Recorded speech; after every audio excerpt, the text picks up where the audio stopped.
ನಮಸ್ಕಾರ ವೀಕ್ಷಕರೇ, ನ್ಯೂಸ್ 24 ಕನ್ನಡ ಚಾನೆಲ್ಗೆ ಸ್ವಾಗತ. ಕಾಂಗ್ರೆಸ್ ಎಂದರೆ ಸಾಮಾಜಿಕ ನ್ಯಾಯ ಎಂದರೆ ಕಾಂಗ್ರೆಸ್. ಚಿತ್ರದುರ್ಗದಲ್ಲಿ ಮಾಜಿ ಸಚಿವ ಎಚ್ ಆಂಜನೇಯ ಅವರು ಬಿಜೆಪಿ ವಿರುದ್ಧ ಗುಡುಗಿದ್ದಾರೆ. ದಲಿತ ಸಮುದಾಯಕ್ಕೆ ಕಾಂಗ್ರೆಸ್ ನೀಡಿದಷ್ಟು ಗೌರವ ಬಿಜೆಪಿ ನೀಡಿದೆಯೇ ಎಂದು ಪ್ರಶ್ನಿಸಿದ ಅವರು ನೇರವಾಗಿ ಮಾಜಿ ಸಚಿವ ಗೋವಿಂದ ಕಾರಜೋಳ ಅವರಿಗೆ ಸವಾಲು ಎಸಗಿದ್ದಾರೆ. ಈ ಕುರಿತು ಒಂದು ಸ್ಟೋರಿ ಇಲ್ಲಿದೆ ನೋಡಿ. ಸ್ಥಾನವನ್ನು ಕೊಟ್ಟಿರತಕ್ಕಂಥ ಯಾವುದಾದ್ರೂ ಒಂದು ಪಾರ್ಟಿ ಇದೆ ಅಂದರೆ Congress party. All India Congress president ದಲಿತರು, ರಾಜ್ಯಸಭೆಯಲ್ಲಿ ವಿರೋಧ ಪಕ್ಷದ ನಾಯಕರಾಗಿರೋರು ಮಲ್ಲಿಕಾರ್ಜುನ ಖರ್ಗೆ ಅವರು 2 ಸ್ಥಾನ ಕೊಟ್ಟಿದ್ದಾರೆ ಅಲ್ವಾ. ಇಲ್ಲಿ ಕೂಡ ಎಷ್ಟು ಜನರಿಗೆ ಅವಕಾಶ ಕೊಟ್ಟಿದ್ದಾರೆ ನೋಡಿರಿ. KPCC ಅಧ್ಯಕ್ಷರನ್ನು ಎಷ್ಟು ಜನ ದಲಿತರು ಮಾಡಿದ್ದಾರೆ. ಕೆ ಚಿರಂಗನಾಥ್ ಅವ್ರನ್ನ 2 ಸರ್ತಿ ಮಾಡಿದರು, ಪರಮೇಶ್ವರ್ ಅವರು ಮಾಡಿದರು, ಮಲ್ಲಿಕಾರ್ಜುನ ಖರ್ಗೆ ಅವರು KPCC ಅಧ್ಯಕ್ಷರಾಗಿದ್ದರು ಅಲ್ವಾ. BJP ಅವರು ಎಷ್ಟು ಸರಿ ದಲಿತರನ್ನ ಈ ರಾಜ್ಯದ BJP ಘಟಕದ ಅಧ್ಯಕ್ಷರು ಮಾಡಿದಾರಪ್ಪ. ಮಿಸ್ಟರ್ ಕಾರಜೋಳ್,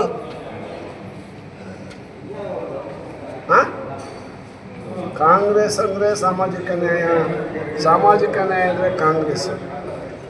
ಗೊತ್ತಾಯ್ತಾ? ನಿಮ್ಮ ಪಾರ್ಟಿಯಲ್ಲಿ ನೀವು ಕೇಳ್ಕೊಳ್ಳಿ, ನೋಡೋಣ BJP ಆಯಿತು, ನೆಕ್ಸ್ಟು ಮುಖ್ಯಮಂತ್ರಿ ದಲಿತರು ಮಾಡ್ತೀವಿ ಅಂತಂದು ಈಗ ಘೋಷಣೆ ಮಾಡಲಿ, ಅಥವಾ BJPಯ ಘಟಕದ ಅಧ್ಯಕ್ಷರನ್ನಾಗಿ ದಲಿತರು ಮಾಡ್ತೀವಿ ಅಂತಂದು ಹೇಳಿ ಅವರು ಅಲ್ವಾ. ನಾವು ಇಷ್ಟೆಲ್ಲ ಮಾಡಿದ್ದೇವೆ, ಕಾಂಗ್ರೆಸ್ ಇಷ್ಟೆಲ್ಲ ನಮಗೆ ಕೊಟ್ಟಿದೆಯಲ್ಲ ಅಲ್ವಾ.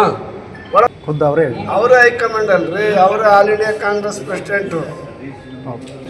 ಅಷ್ಟೇ ಏನು ಅದೆಲ್ಲ ಗೊತ್ತಿಲ್ಲ. 2008ರಲ್ಲಿ ಅವರೇ ಅಧ್ಯಕ್ಷರಿದ್ದರು, ಅವ್ರ ನೇತೃತ್ವದಲ್ಲೇ ನಾವು ಎಲೆಕ್ಷನ್ ಮಾಡಿದ್ವಿ. ಅವತ್ತೇನಾದ್ರೂ ಭಾಳ ಕಷ್ಟಪಟ್ಟು ಏನನ್ನ ಎಲ್ಲರನ್ನೂ ಅದು ಇದು ಎಲ್ಲ ಮಾಡಿಬಿಟ್ಟಿದ್ದೆ ಅಂದರೆ ಅವತ್ತು ಅಧಿಕಾರಕ್ಕೆ ಬಂದಿದ್ರೆ ಕಾಂಗ್ರೆಸ್ಸು 2008ರಲ್ಲಿ ಅವರು ಮುಖ್ಯಮಂತ್ರಿಗಳು ಆಗಿಬಿಡ್ತಾರೆ ಅಲ್ವಾ. ಈಗೇನು ಅವ್ರಿಗೇನು ಕಡಿಮೆ ಸ್ಥಾನಮಾನ ಏನಿಲ್ಲ, ಕಾಂಗ್ರೆಸ್ನಲ್ಲಿ ಬೇಕಾದಷ್ಟಿದೆ. ಅವ್ರನ್ನ ಮುಖ್ಯಮಂತ್ರಿಗಳನ್ನಾಗಿ ಮಾಡುವಂಥ ಅಧಿಕಾರ ಅವ್ರಿಗಿದೆ ಅಲ್ಲ. ಅದು ಬದಲಾವಣೆ. ನಾನು ಈಗಾಗಲೇ ಹೇಳಿದೆ, CM ಆಯ್ಕೆಯ ವಿಧಾನ ಹೆಂಗೆ ಅಂದರೆ, ಒಂದು ರಾಜ್ಯದಲ್ಲಿ ಚುನಾವಣೆ ನಡೀತಾ ಇದೆ ಅಂದರೆ 23 ಚುನಾವಣೆ, ಒಂದು ಜನಾದೇಶ ಆಯಿತು, ಜನರ ಒಂದು ಬೆಂಬಲ ಸಿಕ್ತು ಕಾಂಗ್ರೆಸ್ ಪಾರ್ಟಿಗೆ. ಆವಾಗಲೇ ಜನರು ಹೇಳ್ತಿದ್ರು, ಇಲ್ಲ ಮುಖ್ಯಮಂತ್ರಿ ಸಿದ್ದರಾಮಯ್ಯ ಆದರೂ ಒಳ್ಳೆಯದು ಅನ್ನೋ ಒಂದು ಇದರಲ್ಲಿ ಎಲ್ಲರೂ ಕೂಡ ಅಹಿಂದ ವರ್ಗದವರು, ಎಲ್ಲ ಇತರ ಸಮುದಾಯದವರು ಎಲ್ಲರೂ ಸೇರಿ ಕಾಂಗ್ರೆಸ್ಗೆ ಹಾಕಿದರು. ಕಾಂಗ್ರೆಸ್ಸು 135 ಸ್ಥಾನವನ್ನು ಗಳಿಸಿಕೊಳ್ತು. ಆಮೇಲೆ ಶಾಸಕಾಂಗ ಸಭೆ ಕರೀತಾರೆ, ಒಬ್ಬ ಮುಖ್ಯಮಂತ್ರಿನ ಯಾರು ಮಾಡಬೇಕು ಅಂತೇಳಿ. ಹೈಕಮಾಂಡ್ ಬರ್ತಾರೆ, ಹೈಕಮಾಂಡ್ನವ್ರು ಬಂದು ಎಲ್ಲ ಶಾಸಕರ ಅಭಿಪ್ರಾಯವನ್ನು ಪಡಿತಾರೆ. ಅಭಿಪ್ರಾಯ ಪಡೆದಂಥ ಸಂದರ್ಭದಲ್ಲಿ ಸಿದ್ದರಾಮಯ್ಯನವ್ರ ಪರವಾಗಿ ಶಾಸಕರು ಅಭಿಪ್ರಾಯ ಪಡ್ತಾರೆ, ಇವರೇ ಮುಖ್ಯಮಂತ್ರಿ ಅಂತೇಳಿ ಸಮ್ಮತಿಸಿ ಹೈಕಮಾಂಡು ಇವರನ್ನು ಮುಖ್ಯಮಂತ್ರಿಯ ಅಭ್ಯರ್ಥಿಯನ್ನಾಗಿ ಮಾಡ್ತಾರೆ.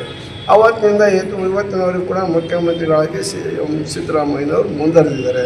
CM ಸಿದ್ದರಾಮಯ್ಯನವರು 23ನೇ ಚುನಾವಣೆಯ ಸಂದರ್ಭದಲ್ಲಿ ಕೊಟ್ಟಂಥ ಭರವಸೆಗಳು ಏನದಲ್ಲ, ಗ್ಯಾರಂಟಿಗಳು, ಆ ಗ್ಯಾರಂಟಿಗಳನ್ನು ನೋಡಿ ಹೇಳೋರು ಬೇರೆ ಪಾರ್ಟಿಯವರೆಲ್ಲ, ಇವರು ಎಲ್ಲಿ ಕೊಡೋಕ್ಕಾಗುತ್ತೆ, ರಾಜ್ಯ ದಿವಾಳಿಯಾಗಿ ಹೋಗುತ್ತೆ, ರಾಜ್ಯ ಪಾಕಿಸ್ತಾನದ ಆರ್ಥಿಕ ಸ್ಥಿತಿ ಹೆಂಗೆ ಹದಗೆಟ್ಟೋಗಿದೆ ಹಂಗಾಗುತ್ತೆ ಅಂತ ಹೇಳಿದ್ರು. ಆದರೆ ಸಿದ್ದರಾಮಯ್ಯ ಒಬ್ಬ ದಕ್ಷ ಆಡಳಿತಗಾರ, ಆರ್ಥಿಕ ತಜ್ಞ.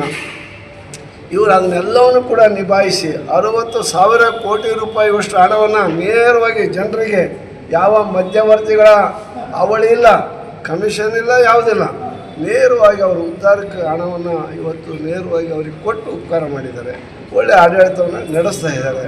ಇಂಥ ಸಂದರ್ಭದಲ್ಲಿ ಅವ್ರನ್ನ ಬದಲಾಯಿಸಬೇಕು, ಬೇಡವೋ, ಇರಬೇಕು, ಮುಂದುವರಿಸ್ಬೇಕು ಅನ್ನೋ ನಿರ್ಧಾರ ಮಾಡೋರು ಯಾರು? ಹೈಕಮಾಂಡ್. ಅದರಿಂದ ಹೈಕಮಾಂಡ್ ಏನು ತೀರ್ಮಾನ ಮಾಡ್ತಾರೋ ಅದನ್ನೇ ನಾನು ಸ್ವಾಗತ ಮಾಡ್ತೀನಿ ಅಂತಲೂ ಹೇಳಿದ್ದಾರೆ. ಸಿದ್ದರಾಮಯ್ಯನವ್ರು ಹೇಳ್ಬಿಟ್ರು, ಸ್ವತಃ ಹೈಕಮಾಂಡ್ ತೀರ್ಮಾನಕ್ಕೆ ಬಿಟ್ಟಿದ್ದು, ಹೈಕಮಾಂಡ್ ಏನು ಹೇಳ್ತಾರೋ ಅದು ನಾನು ಮಾಡ್ಕೊಂಡು ಹೋಗ್ತೀನಿ ಅಂತ ಹೇಳಿದ್ದಾರೆ. ಅದರಿಂದ ಒಬ್ಬ ಕಾಂಗ್ರೆಸ್ಸಿಗರಾಗಿ, ಒಬ್ಬ ಶಿಸ್ತಿನ ನಾಯಕನಾಗಿ ಹೈಕಮಾಂಡಿಗೆ ಭಾಳ ವಿಧೇಯತೆಯಿಂದ ಹೇಳಿದ್ದಾರೆ ಸಿದ್ದರಾಮಯ್ಯನವರು.